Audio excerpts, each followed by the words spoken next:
السلام علیکم، میں ہوں رضوان اشرف۔ 26ویں آئینی ترامیم جس طریقے سے اتنی اجلت میں ایک تو پاس کروائی گئی، اور دوسرا یہ کہ بالکل عین موقع پر جب چیف جسٹس کی تعیناتی ہونی تھی، چیف جسٹس کا معاملہ سامنے آنا تھا، عین ٹائم پر انہوں نے آئینی ترمیم پاس کروا کے پورے معاملے کو مشکوک بنا دیا ہے، پورے معاملے کو شکوک و شبہات کے اندر ڈال دیا ہے۔ ان کی جانب سے بات کی جاتی ہے کہ ہم نے چارٹر آف ڈیموکریسی کے اندر یہ طے کیا تھا، اس کے اندر یہ شک شامل تھی کہ آئینی عدالت کا کیا ہم نے یقینی بنانا ہے، آئینی عدالت کو قائم کرنا ہے۔ تو 18 سال بعد ان کو یاد آیا کہ اب ہم نے آئینی عدالت بنانی ہے۔ اصل میں ٹائمنگ ہے، اصل میں یہ جو وقت ہے، اصل میں یہ جو ٹائم ہے، یہ بڑا اہم ہے۔ اس ٹائم کو مد نظر رکھتے ہوئے جب یہ آئینی ترمیم کی جا رہی ہے کہ 2 دن بعد 3 دن بعد چیف جسٹس کی تعیناتی ہونی ہے اور عین موقع پر یہ آئینی ترامیم کی جاتی ہیں، تو پاکستان کے اندر بھی اس معاملے کے اوپر شکوک و شبہات ہیں۔ اگر اس کو 2-4 مہینے ڈیلے کر دیتے، 1-2 ہفتے ڈیلے کر دیتے، یا کم از کم اس کے اوپر تھوڑا اور ٹائم لیتے، اس میں تمام سیاسی جماعتوں کو، تمام اسٹیک ہولڈرس کو، وکلا برادری کو، سول سوسائٹی کو آپ اس کو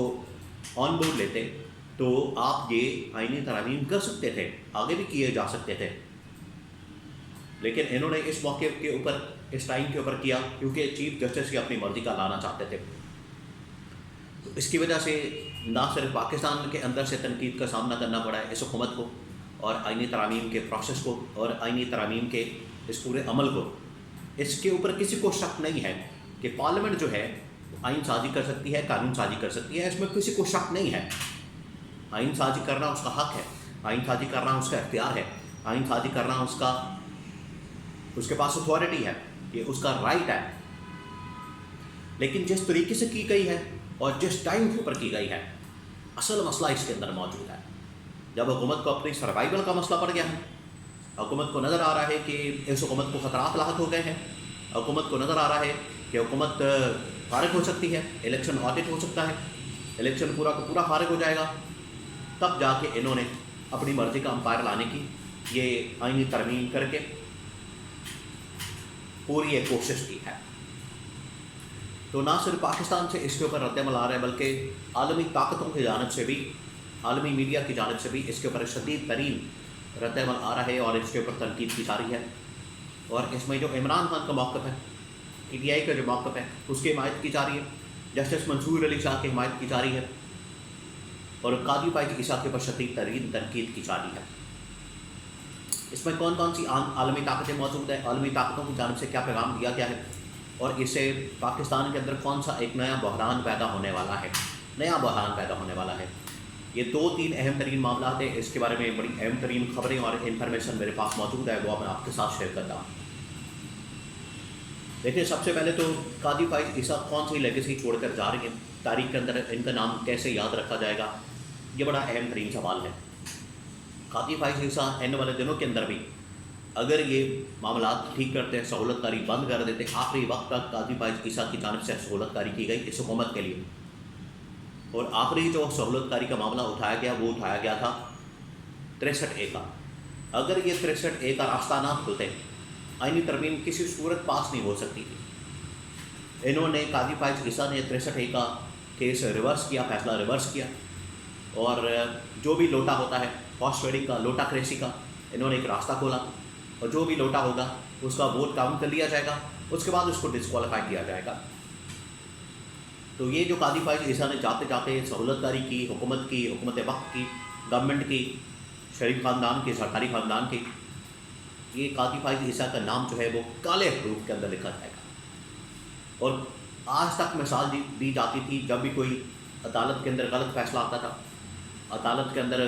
غلط معاملہ سامنے آتا تھا، عدالت کی جانب سے کوئی بھی غلط پریسیڈنٹ سیٹ کیا جاتا تھا، تو جسٹس منیر کی مثال دی جاتی تھی۔ لیکن آج کے بعد سے مثال دی جائے گی جسٹس قاضی کی، چیف جسٹس قاضی کی، کیونکہ چیف جسٹس قاضی نے جس طریقے سے پاکستان کے ساتھ کھلواڑ کیا، آئین کے ساتھ کھلواڑ کیا، قانون کے ساتھ کھلواڑ کیا، عدلیہ کو استعمال کیا، عدلیہ کا قندہ جو ہے وہ حکومت کے لیے استعمال کیا، عدلیہ کا قندہ جو ہے اپوزیشن کے خلاف انتقامی کارروائی کے لیے استعمال کیا، عمران خان کے خلاف استعمال کیا، یہ تاریخ میں کوڑے دان میں اس معاملے کو پھینکا جائے گا اور تاریخ میں نام جو ہے بدترین الفاظ کے اندر یاد کیا جائے گا قاضی فائز عیسیٰ کا، کیونکہ کل پرسوں تو وہ ریٹائر ہو جائیں گے اور اب انہوں نے جا کے چیمبر ورک شروع کر دیا ہے، چیمبر کے اندر انہوں نے اپنے کام شروع کر دیے ہے اور چیمبر کے اندر 2-3 دن جو گزارنے ہیں وہ انہوں نے گزارنا شروع کر دیے ہے۔ اور منصور علی شاہ نے، جسٹس منصور علی شاہ نے جس دن یہ آئینی ترمیم پاس ہوئی، سنڈے کی رات کو پاس ہوتی ہے، منڈے کی صبح کو، منصور علی شاہ نے کہا کہ اب ہمارے سامنے یہ معاملہ آ گیا ہے کہ کون سا کیس آئینی ہے، کون سا کیس سیاسی ہے، کون سا کیس حکومتی ہے، ریاستی ہے۔ اب ہمیں پہلے یہ ڈیسائیڈ کرنا پڑے گا، گورنمنٹ سے ہمیں کوئی انسٹرکشنز آئیں گی،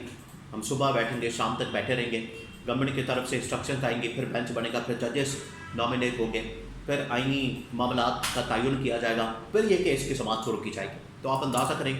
کہ اس قسم کا عمل پاکستان کے اندر بھی اس کو مشکوک سمجھا جا رہا ہے، عالمی سطح کے اوپر بھی اس کو مشکوک سمجھا جا رہا ہے، کیونکہ یہ کبھی نہیں ہو سکتا۔ دیکھیں یہ جو آئینی سیاسی مقدمات ہوتے ہیں اس میں گورنمنٹ کو ہی تو فریق بنایا جاتا ہے، گورنمنٹ کو تو ہی کٹہرے میں کھڑا کیا جاتا ہے، گورنمنٹ سے ہی تو پوچھ گچھ کی جاتی ہے۔ جو بھی سیاسی مقدمات یا آئینی مقدمات جن کو یہ نام دے رہے ہیں، اس طرح کے مقدمات میں تو گورنمنٹ ہی کٹہرے میں کھڑی ہوتی ہے، تو گورنمنٹ جو خود کٹہرے میں کھڑی ہے وہ ڈیسائیڈ کرے گی کہ میں نے بینچ کون سا بنانا ہے، وہ ڈیسائیڈ کرے گی کہ میں نے جج کون سا لگانا ہے۔ یہ آپ اس طرح کی عقل کی ماتم ہی کر سکتے ہیں کہ اگر آپ نے یہ سوچ کے کہا ہے کہ اس سے بڑا انصاف ہوگا، تو یہ انصاف نہیں، یہ انصاف کا قتل ہے۔ کہ گورنمنٹ جو حکومت وقت جو خود کٹہر میں کھڑی ہوگی وہ ڈیسائیڈ کر رہی ہوگی کہ میں نے یہ جج لگانا ہے، میں نے یہ بینچ بنانا ہے، میں نے اس جج کے سامنے کیس لگانا ہے، میں نے یہ اس جج کے سامنے کیس لگانا ہے۔ آپ اس سے اندازہ کریں کہ دنیا میں کہیں ایسا ہوتا ہے، تاریخ میں کبھی ایسا ہوا ہے، انسانی تاریخ آپ اٹھا کے دیکھ لیں۔